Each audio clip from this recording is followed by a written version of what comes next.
राधा स्वामी।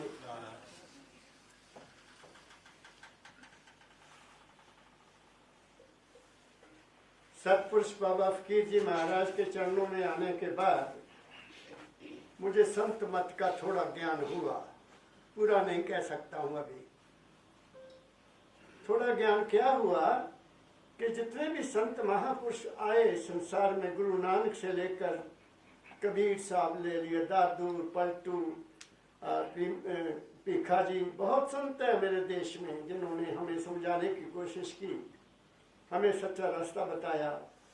किसी महापुरुष ने अपनी वाणी से हमें समझाया, किसी महापुरुष ने अपने जीवन से हमें समझाया, किसी महापुरुष ने लिख करके हमें दिया कि ये इस रास्ते पर चलो। मगर मैं देखता हूँ कि दुनिया इस चीज़ की अधिकारी नहीं है, अधिकारी नहीं है। क्यों अधिकारी नहीं है? कि दुनिया बाहर मुखी ज़्यादा है। गुरु नानक साहब जी महाराज ने अपने ढंग से दुनिया को बताया। जैसे वो मक्का में गए और वहाँ जो मक्का था उधर को पाँव लेट करके सो गए। वो तो संत थे। तो काजी आया, उसने कहा भाई तू कौन है? हमारे खुदा की तरफ पाँव करके बैठा है, लेटा हुआ है तू। तो गुरु जी ने उनको इशारे में समझा दिया कि जिधर तेरा खुदा नहीं भी मेरी पाँव उधर को कर दो। जो कट्टर हैं वो तो ये कहते हैं कि जैसे उन्होंने कमाया उनका सिर पकड़कर तो मक्का भी घूम गया। ऐसा नहीं है, उसको ज्ञान हो गया काजी को कि हाँ खुदा क्या इधर ही है, खुदा तो चारों तरफ है। तो फिर उन्होंने उनसे पूछा कि तुम कौन हो भाई, इतनी बड़ी बात कह दी है तुम कौन हो? तो उन्होंने वहां एक बहुत प्यारी बात कही, क्योंकि हिंदू वहां जा नहीं सकता। हिंदू कहूं तो मारी है, मुसलमान भी ना मैं हिंदू हूं ना मैं मुसलमान हूं, फिर मैं क्या कौन हूं? 5 तत्व का पुतला नानक मेरा नाम, मैं केवल 5 तत्व का एक पुतला हूं। ये बहुत ऊंची बात कह दी उन्होंने, जहां कोई मतभेद ही नहीं रहने दिया। तो क्या दुनिया ने इस बात को समझा? नहीं समझा, कोई नहीं समझने को तैयार। कबीर साहब आए, कबीर साहब ने फिर उसके बाद गुरु नानक देव जी महाराज यहाँ चले गए, नाथ ये जो गोरखनाथ के टिल्ले में चले गए। वहां वो सब ओम ओम ओम कर रहे हैं, बैठे भांग पी हुई है, ओम ओम करते हैं। तो उन्होंने एक दिन कहा भैया मैंने भी भांग पीना है। कहते कितने गिलास पियोगे? 1 गिलास नहीं पीना मैंने, पूरा घड़ा बना दो। कहते ये पागल हो गया साधु, पता नहीं कहाँ से आ गया है, ये सिंपल सा आदमी है और कहता है घड़ा पीऊंगा। उन्होंने बना कर रख दिया, ले पी ले। तो गुरु नानक साहब जी गिलास भरे और ऐसा करके कुल्लू कर दें, ऐसा करके कुल्लू कर दें, ऐसा करके घड़ा सारा खत्म हो गया। कहते आपको क्या फायदा हो गया इसका, आपने घूंट पिया तो है ही नहीं। तो कहते तुम जो ये ओम ओम कर रहे हो, तुम्हारे अंदर तो ओम गया ही नहीं, तुम भी तो बाहर कुर्ली कर रहे हो और क्या कर रहे हो। बात को समझने की कोशिश करो, ये गुरु नानक साहब की वाणी है। फिर वो वहां चले गए, क्या नाम है, हरिद्वार चले गए। तो वहां पंडित जी गढ़ में भरकर सूर्य को ऐसे दे रहे हैं, मंत्र भी पढ़ रहे हैं, सूर्य को ऐसे दे रहे हैं। तो गुरु नानक साहब ने भी अपना बर्तन भरा हो, इधर को मुंह करके इधर को पानी देने लग गए। कहते ले ये कौन पागल आ गया भाई, सूर्य तो इधर है, ये इधर को पानी दे रहा है, तो तुम क्या कर रहे हो? कहते आप क्या कर रहे हैं, हम तो सूर्य देव को पानी दे रहे हैं। सूर्य देव तक पानी आपका पहुंचता है तो मैं अपने खेतों को पानी दे रहा हूं, मेरे खेत करतारपुर में है। उनको भी समझा दिया कि तुम ये भी गलत कर रहे हो। मेरी बात समझ गए। बनारस में चले गए, बनारस में जाकर वहां पता लगा कि यहाँ कोई भाई साधु आया है बहुत बड़ा। हम तो पहले बड़ा विद्वान है, बहुत विद्वान है हम, हमारे साथ क्या मुकाबला करना। तो उन्होंने एक गिलास दूध का भेजा, देखते हैं कि इसमें क्या ज्ञान है। भरा हुआ गिलास, लो जी आपके लिए भरा हुआ गिलास भेजा है हमने, कि जहाँ आपकी जरूरत नहीं है, जहाँ सब हम पूरे। उन्होंने एक फूल लिया और गिलास में रखकर वापस भेज दिया। कहते तुम्हारा गिलास तो भरा हुआ है, इसमें खुशबू नहीं है। मेरी बात आप समझ रहे हैं, संतों की वाणी में आपसे कह रहा हूँ। संतों ने हमें समझाने की कोशिश की। ऐसे कबीर साहब ने जो देखा वो लिख दिया, जो देखा वो लिखा और प्रमाण के साथ लिखा। स्वामी जी महाराज ने क्या किया, वो तो अंदर चले गए, समाधि लगा ली। जो देखा अंदर देखा, बाहर कुछ नहीं देखा। उनकी वाणी से पता लगता है कि दुनिया की बात नहीं कर रहे हैं, वो अंदर की बात कर रहे हैं। उनके शिष्य सालिग्राम साहब जी महाराज ने भी वही लिखा जो उन्होंने देखा। बाबा फकीर आए, उन्होंने भी क्या कहा, अनुभव किया पूरा।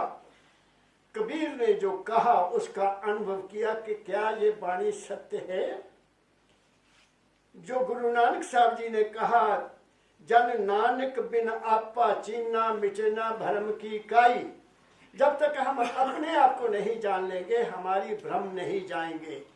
तो मेरे सतगुरु बाबा फकीर ने अपने आप को जाना सबसे पहले। ऐसे जैसे दाता दयाल जी ने उनको समझाया, फकीरा गुरु तो तेरे पास, तेरे तन में, तेरे मन में, तेरे सौ श्वास।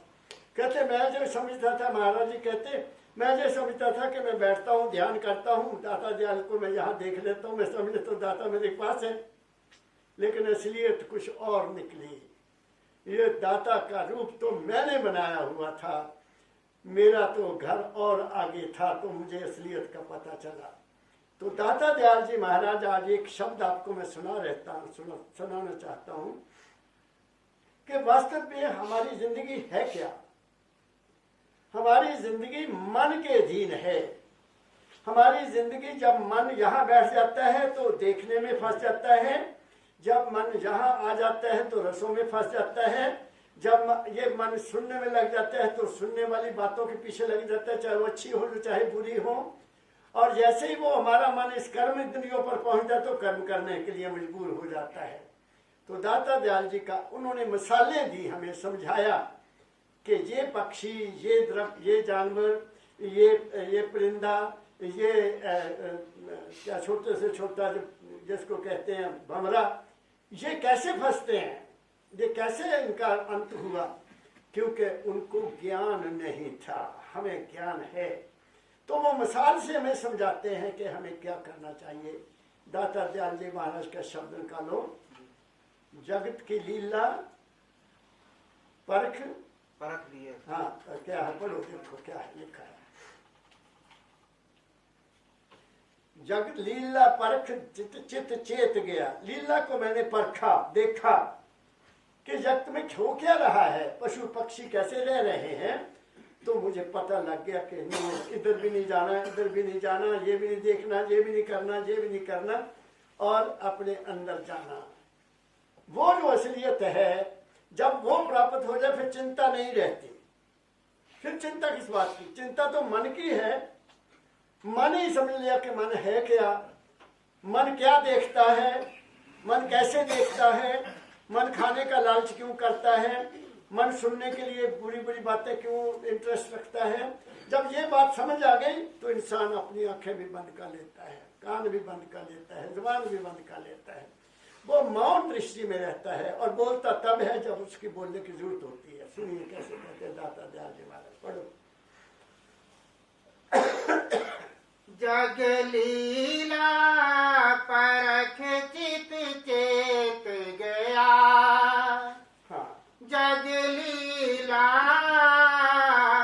परख चित चेत गया। दाता दयाल जी कहते हैं कि मैंने जगत की लीला को देखा, उस पर विचार किया, फिर मेरा चित्त जो था वो चिंतन में आ गया, विचारों में आ गया कि ये क्या है संसार, इसमें जीना कैसे है, वो बताने लगे हैं। आगे पढ़ो।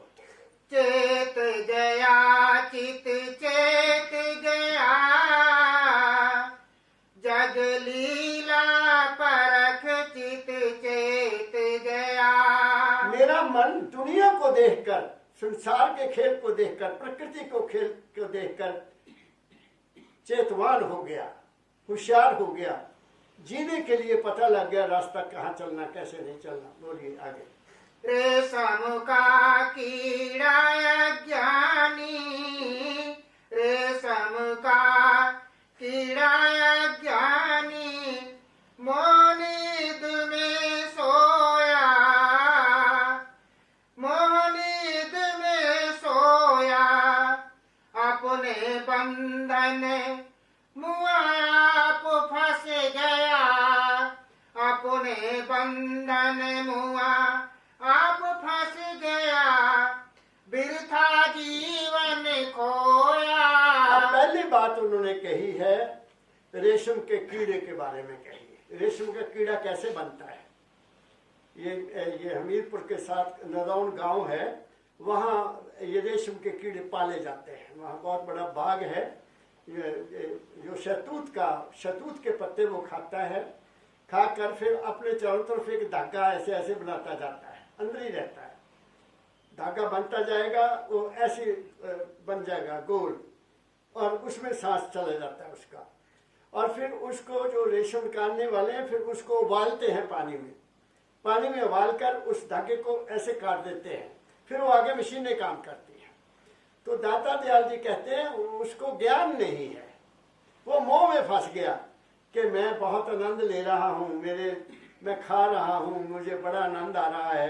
क्यों? खाया तो अपना ही है ना, वो जो खा रहा है उसके साथ उसका शरीर लिपट रहा है, वो अंदर ही अंदर रह जाता है।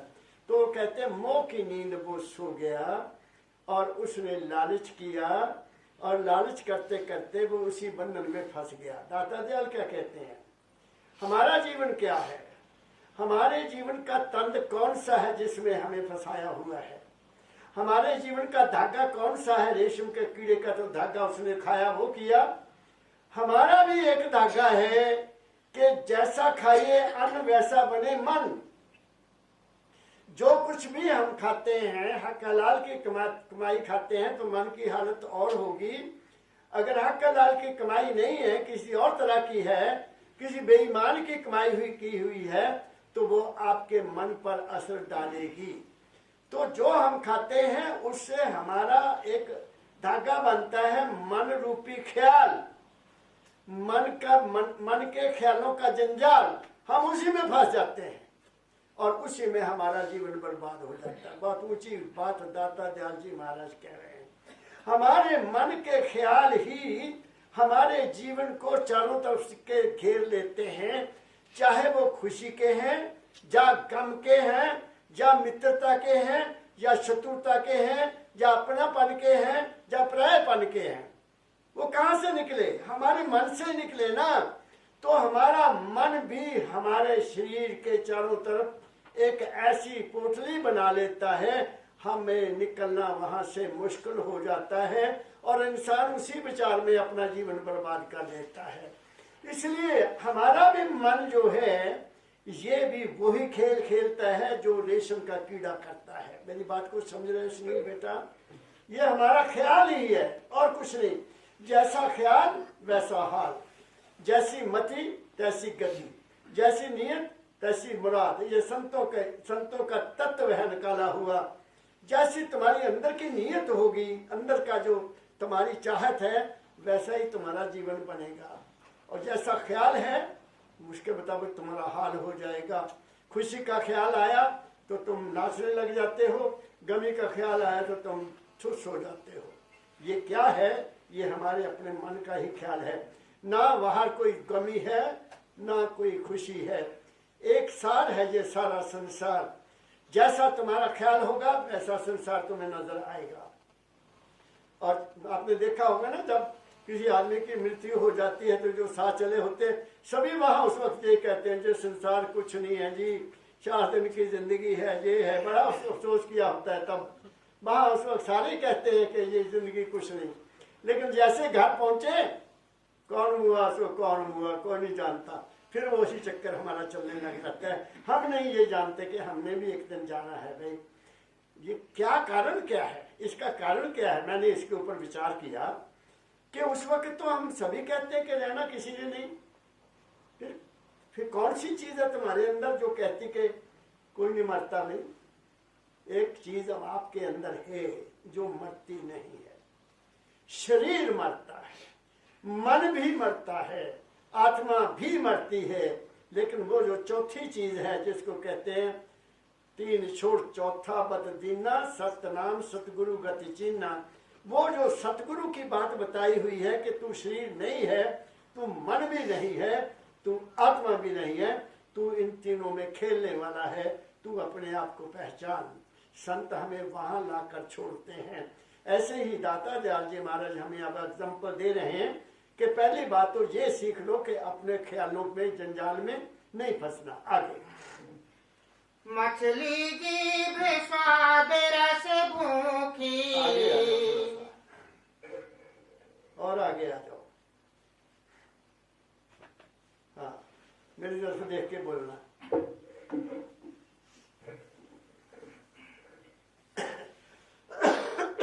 मछली जीभ स्वाद रस भूखी, चारा देख के भूली। मछली जीभ स्वाद रस भूखी, चारा देख के भूली। कटिया के कांटे उलझानी, कटिया के कांटे उलझानी, मृत्यु हिंडोले भूली। अब वो दूसरी मिसाल देते हैं कि मछली की मिसाल देते हैं। मछली को भूख जब लगती है तो वो दौड़ती है, ऐसे ऐसे करती है। जब ऊपर से किसी ने कांटा नीचे डाला हुआ हो, कांटे में ऐसी चीज डालते हैं जो मछली बहुत पसंद करती है। मछली उस चीज को बहुत पसंद करती है जो कांटे में उन्होंने लगा दी होती है। आप कभी मछली पकड़ने वालों को देखो तो आपको पता चल जाएगा। मैंने देखा है मछली पकड़ने वालों को, वो उसमें कोई मांस का टुकड़ा लगा देंगे या एक वो छोटे छोटे कीड़े होते हैं जो पानी में पैदा होते हैं, वो लगा देते हैं। तो मछली एकदम उसको ऐसे मारती है और उसका दांत उसमें फंस जाता है और वो निकाल लेते हैं और उसको मार कर खा जाते हैं। किस चीज ने उसको मारा? खाने के स्वाद ने मारा, उसकी भूख ने मारा। हम लोग आज भारत में क्या कर रहे हैं? हमारा खाना बदल गया है, हमारा पहरावा भी बदल गया, हमारी संगत भी बदल गई, हमारा खाना भी बदल गया। इसलिए हम ज्यादा दुखी हैं। कितने हॉस्पिटल बन गए देश में। देखो पहले कौन होता था हॉस्पिटल? केवल हकीम होते थे गांव में। वो ऐसे नवल देखते थे, 2 पुड़िया दे दी, चल बेटा ठीक हो जाएगा, या शरबत दे देते थे पीने के लिए। क्या बात कहता हूँ मैं। कई ऐसे ऐसे भी मशहूर वैद्य हुए हैं जो लड़कियों को हाथ नहीं लगाते थे। बीमार लड़की होगी उसको लेकर जाना तो वो कच्चा धागा उसके यहाँ बांध देते थे और वो जो होता था हकीम या वैद्य, वो धागे को पकड़कर वही से महसूस करता था कि इस लड़की को क्या बीमारी है। ये आपके पिपला वाले में एक आदमी था जो पेशाब देखकर इंसान का, मुझे याद है छोटा था मैं, तो लोग उसके पास अपना पेशाब ले जाते थे, वो पेशाब को देखकर बता देता तुम्हें क्या बीमारी है। आज क्या है? आज कितने कितने पैसे देकर तुम्हारा ब्लड टेस्ट होता है। मशीनें लग गई, बड़ी बड़ी मशीनें लग गई। क्यों लगी ये? किस लिए लगी? क्या आज से 50 साल पहले कुछ ऐसी चीजें थी? 60 साल पीछे देखो झाँक कर। मुझे मेरे गांव का हकीम का पता है कि वो ऐसे हाथ लगाता था और बच्चा ये 2 पूड़ी, एक पूड़ी अब खाना, एक दोपहर को खाना, एक रात को खाना, बस। बुखार कुछ नहीं रहता था, कुछ नहीं। आज बीमारियों का कोई पता नहीं लगता। क्यों है? क्योंकि हम स्वाद रस में पड़ गए हैं। हमें यह नहीं पता कि हम जो खा रहे हैं, हमारे अंदर जो चीज है जो खाने को पचा रही है, हमारे अंदर जो चीज है जो धड़कन कर रही है, वो इसको अच्छा समझती है या नहीं समझती। इस कारण हम यहाँ दुखी हैं। इसलिए संतों ने कहा थोड़ा थोड़ा खा तेरे भले की कहूँ, साध संगत में जा तेरे भले की कहूँ, गुरु का कहना मान तेरे भले की कहूँ।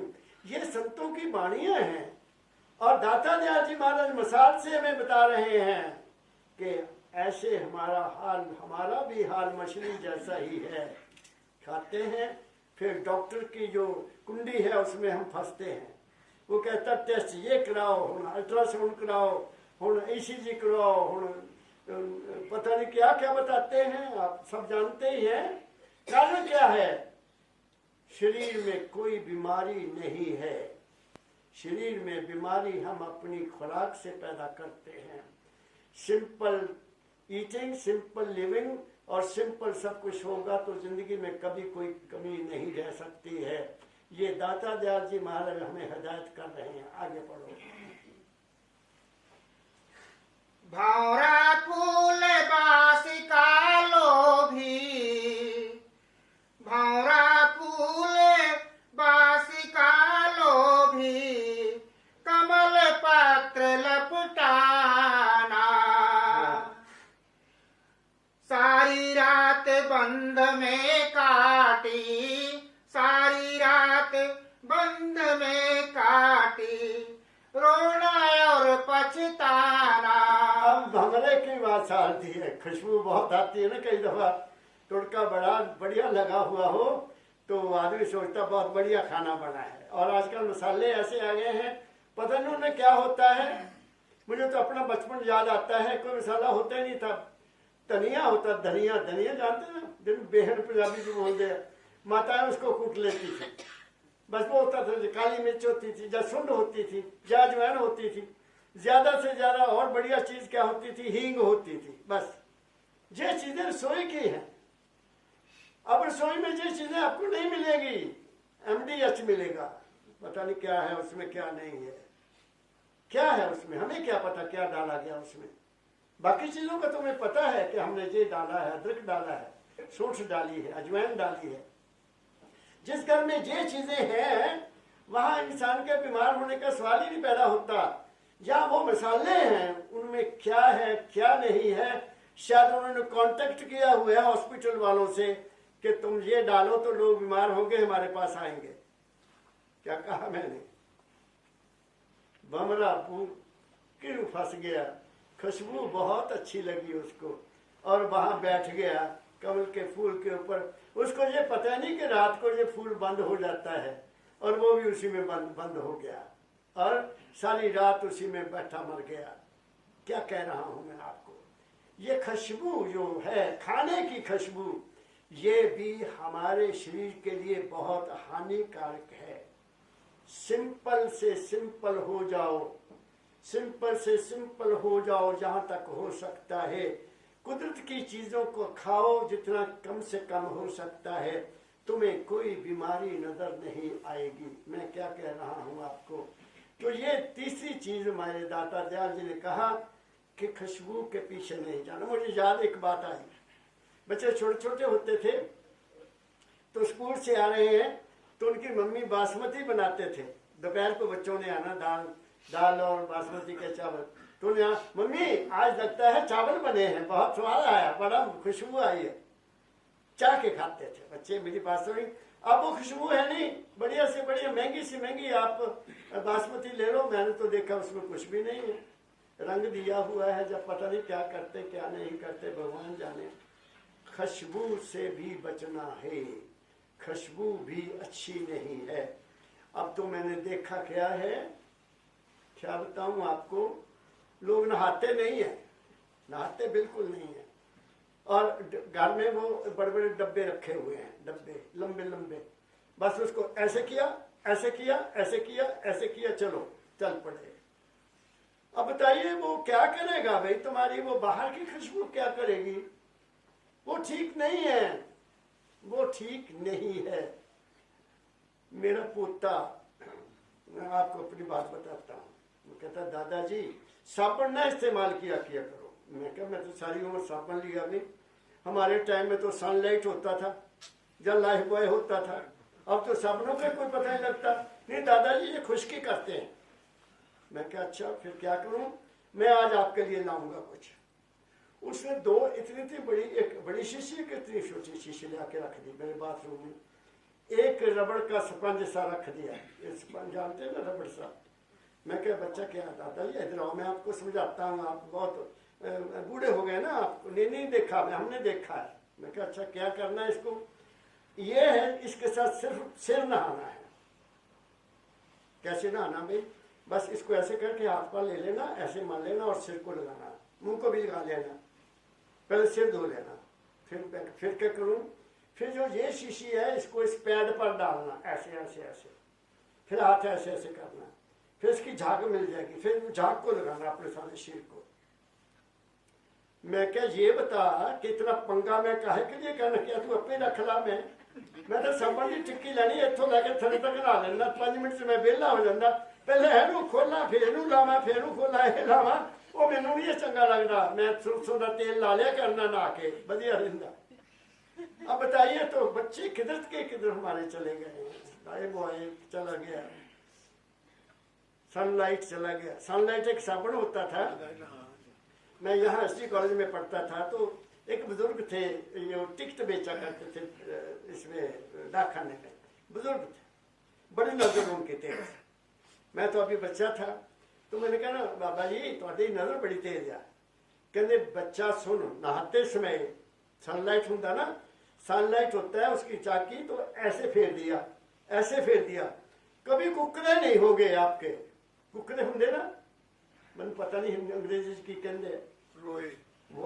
वो बढ़िया मैं कभी मेरे कुकरे नहीं हुए जिंदगी में बात मेरी समझ गए बुजुर्गों की बातें बता रहा हूँ तो हम किस में चले गए खुशबू में चले गए अब वो पता नहीं क्या है वो लिली है क्या है पता नहीं क्या है कहाँ से क्या बना हुआ है साबुन तो चलो पता है भाई इसमें ये डाला हुआ लिखा हुआ है अब हम किधर को जा रहे हैं हमारी पीढ़ी किधर को जा रही है बात समझ गए ना क्या कहा मैंने बी सिंपल वो हमारे बुजुर्ग तो पुरानी बातें क्या करूं जमाना बदल गया वो चीजें नहीं रही तो बास के बारे में मैंने बात आपसे की आगे चलो सुंदर रूप देख क्यों मोहे सुंदर रूप देख क्यों मोहे बुद्धि विवेक न खोना दीपक ज्योत पतिंगा जलता दीपक ज्योत पतिंगा जलता अंत पीठ सिर रोना अब ये जमाना बदल गया अब तो दीपक घरों में जलते नहीं है दाता दयाल के समय में बिजली नहीं थी दिए होते थे सरसों का दिया जलता था उसके बाद मिट्टी का तेल आ गया लालटेन आ गई तो सरसों के तेल के पास भंवरे आते भंवरे वो उसके अग्नि के वो आशक हैं अग्नि जीवन है ज्योति जीवन है हमारे अंदर भी ज्योति चल रही है आप गायत्री मंत्र देखो पढ़कर वही इशारा किया है कि ओम भूर्भुवः स्वः ये स्थूल शरीर सूक्ष्म शरीर और कारण शरीर से आगे आपके अंदर एक सूरज की रोशनी है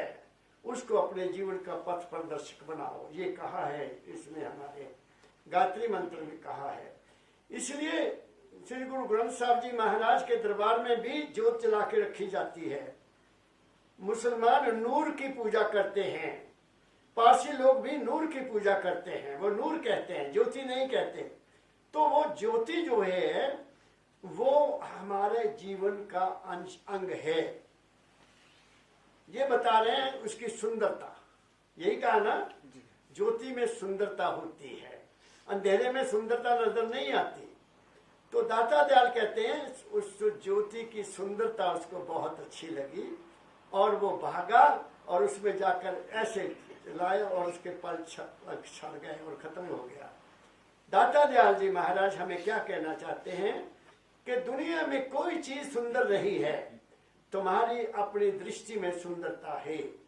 और तुम्हारे आंख की दृष्टि की जो सुंदरता है उसमें तुम्हारी नीयत काम करती है तुम किसी अच्छी चीज को किस नीयत से देखते हो किसी सुंदर चीज को किस नीयत से देखते हो वो ज्यादा काम करती है सुंदरता में कुछ भी नहीं है तुम्हारी नीयत बच्चा माँ को जिस दृष्टि से देखता है वो और है आंख वही है बच्चा अपनी बहन को भी देखता है उसी आंख से बच्चा अपने रिश्तेदार की बहन को भी देखता है उसी दृष्टि से और वही आदमी जब बड़ा हो जाता है तो इसी आंख से माँ को भी उसी दृष्टि से ही देखता है बहन को भी पत्नी को भी लेकिन किसी और स्त्री को जब देखेगा तो उसकी नीयत में फर्क आ जाता है सुंदरता सब में एक जैसी है लेकिन वहां फर्क आ जाता है इसलिए मेरे सदगुरु बाबा फकीर जी महाराज ने कहा कि ऐ इंसान तू हर काम में अपनी नीयत पर ख्याल रख देखने में भी नीयत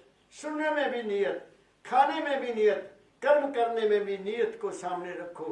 नियत क्या होती है? बैलेंस, विचार बैलेंस, जिसमें स्वार्थ नहीं है, जिसमें गिलानी नहीं है, जिसमें द्वेष नहीं है, जिसमें किसी तरह की कड़वाहट नहीं है। ऐसी नियत को अपने अंदर पैदा करो ताकि तुम्हारे कर्म जो है वो कभी बिगड़ ना सके। तुम्हारे कर्म बिल्कुल तुम्हारे अधीन रहेंगे और तुम्हारी सहायता वाले बनेंगे, वरना तुम्हारा कर्म बिगड़ जाएगा। आगे का हाथी ने हथनी जब देखी, हाथी ने हथनी जब देखी, सूंड से सूंड मिलाया, गिरा शिकारी के गड्ढे में, गिरा शिकारी के गड्ढे में, बेड़ी पांव बढ़ाया। दाता दयाल जी महाराज के समय में हाथियों को पकड़ा जाता था और उनके पकड़ने का आज तो ढंग और हो गया। अब तो संगल डाल देते हैं, जब ऐसी चीज लगा देते हैं जिसमें हाथी फंस जाता है। उस वक्त खड्डा निकालते थे वो लोग, खड्डा निकाल कर एक हथनी का रूप बनाकर वहां खड़े कर देना, उसको हथनी का रूप बनाना, वहां खड़े कर देना, सूंड भी बना देना, आंखें भी बना देनी। तो हाथी देखकर आना, उसने देखना हो मेरा साथी खड़ा है, तो आकर जैसे उसने आगे बढ़कर सूंड के साथ सूंड मिलाया, आगे खड्डा, उसमें गिर जाना। ये शारीरिक रूप से कहा गया है, ये शारीरिक रूप की मिसाल दी है कि अपने रूप को जैसे समझा कि ये तो मेरा ही साथी है, ये तो मेरा अपना है। ये नहीं पहचाना कि ये ठीक है या गलत है। ये शारीरिक रूप से वो आकर्षित हुआ और आकर्षित होने के बाद कहाँ गिरा? खड्डे में गिरा। और किसने पकड़ा? दुश्मनों ने पकड़ लिया, जकड़ लिया। वो आज़ादी खत्म हो गई, वो सोच खत्म हो गई, वो रहनी खत्म हो गई। ऐसे ही मैंने देखा है हमारे देश में इस वक्त, जो बहुत ज्यादा मैंने देखा है, जो मुझे टेलीफोन आते हैं, लड़कियों के टेलीफोन आते हैं, पिताजी मैं बहुत दुखी हूँ। मैं कहा क्या हुआ बेटी? तू मेरे से टेलीफोन पर बात कर ले। कहती मेरा पति जो है वो पुलिस में है। पुलिस में है तो फिर क्या हुआ? वो सब इंस्पेक्टर है। मैं कहा फिर क्या हुआ? वो लड़कियों से बहुत बातें करता है। जब मेरी शादी हुई तो वो लड़की शादी में भी आई थी। अच्छा बेटी, मैं कहा तुम्हें शक पड़ गया, तेरा पति ठीक नहीं है? सुन मेरी बात ध्यान से सुनना। तेरे पति के डिपार्टमेंट में लड़कियां भी पुलिसमैन हैं, इंस्पेक्टर भी हैं, अच्छी अच्छी पोस्टों पर हैं। तेरा पति सब इंस्पेक्टर है। तेरे दिमाग में ये गलत ख्याल क्यों आया? उसने तो काम लेना है, अपने जो साथी हैं वो उनसे बात करेगा, नहीं तो किससे करेगा? किसको आदेश देगा तुम वहां जाओ, तुम वहां जाओ, वहां जाओ, वहां जाओ? ये आपने गलत सोचा। तेरा पति तो बहुत अच्छा है, ड्यूटी करता है, अपने घर से भी आकर आदेश देता है। तेरे को तेरे जैसी भाग्यशाली कौन हो सकती है? उसके दिमाग से वो ख्याल मैंने निकाल दिया। फिर उसका फोन आया, महाराज जी आपने ठीक कहा था, वो मेरे से बहुत प्यार करते हैं, मेरे से कभी बुरा नहीं, मुझे बोलते नहीं कभी बुरा। तो मैं कहता तेरा दिमाग अपसेट हो गया। Don't think bad about your partner. आपने अपने आप को खुद अपने ही जाल में फंसा लिया। अब क्या वो अपनी ड्यूटी कर रहा है? ऐसे ही बहुत ज्यादा पर ये जो भ्रम का जाल फैल जाता है, ये भ्रम ही है ना। हाथी ने समझा कि ये हथनी है मेरी साथी है, भ्रम फंस गया।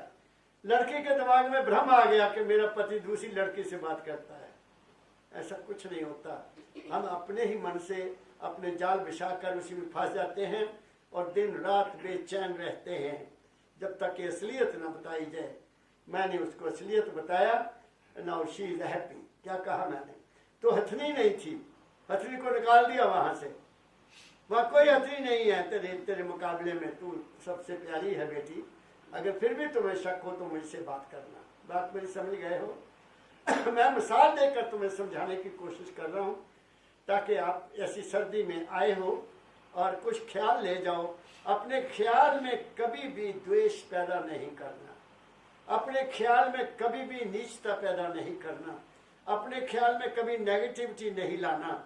जब नेगेटिव सोचोगे तो नेगेटिव हो जाएगा। परमदयाल जी महाराज फरमाया करते थे, बच्चों आप अच्छे ख्याल ले रहे हो, 5 दिन 10 दिन बड़े अच्छे ख्याल हैं तुम्हारे, लेकिन एक दिन तुम्हारे ख्याल में कमजोरी आ गई, एक दिन तुम्हारे ख्याल में वहम पड़ गया, भ्रम हो गया, तो जितना का जितना तुमने महल बनाया अच्छे ख्यालों का वो सब टूट कर गिर जाएगा। क्या कहा मैंने? ये मेरे सदगुरु बाबा फकीर जी का आदेश है। इसलिए ऐ इंसान, तू मन मत मत हो, तू गुरु मत में आ जा। मन मत तुम्हें हमेशा रॉन्ग रास्ते पर ले जाएगा, गलत रास्ते पर ले जाएगा। गुरु की वाणी हमेशा तुम्हारा साथ देगी, वो ही साथ देती है। गुरु मेरे अंग संग है। किस रूप में? वाणी के रूप में, शरीर के रूप में नहीं। शरीर के रूप में कैसे हो सकते हैं आपके साथ हर जगह? उनका वचन हमारे आपके साथ हमेशा रहता है, और अगर वचन पॉजिटिव मिल गया तो जिंदगी में कभी कोई रुकावट नहीं आ सकती। आगे चलो। माखी गिरी शहद की थाली, माखी गिरी शहद की थाली, पंख गए लपटाई। आगे पढ़ो। माखी गिरी शहद की थाली, पंख गए लपटाई। लालच बुरी बला है भाई, सिर धुर जान गवाई। अब शहद की मक्खी की मिसाल देते हैं दाता दयाल जी महाराज, बड़ा विचार अच्छा देते हैं। इसमें क्या है? लालच, लालच है ना। अब ये जो शहद की मक्खी होती है, ये फूलों से शहद निकालती है, फूलों से लेकर अपना शहद बनाती है। कितनी हल्की होती है। आई बैठी, खर्चा उसमें से कुछ और चली गई, फिर गई, फिर आई वापस, फिर आई। देखो आप, मैं तो देखता हूँ अपने घर में कुछ फूल लगे हुए थे, गर्मियों में बहुत आती हैं, गर्मियों में आती हैं, पानी भी पीती हैं आकर। तो अगर उसको शहद की कहीं नजर आ जाए, तो यहाँ शहद लगा हुआ है, ये थाली भरी हुई है,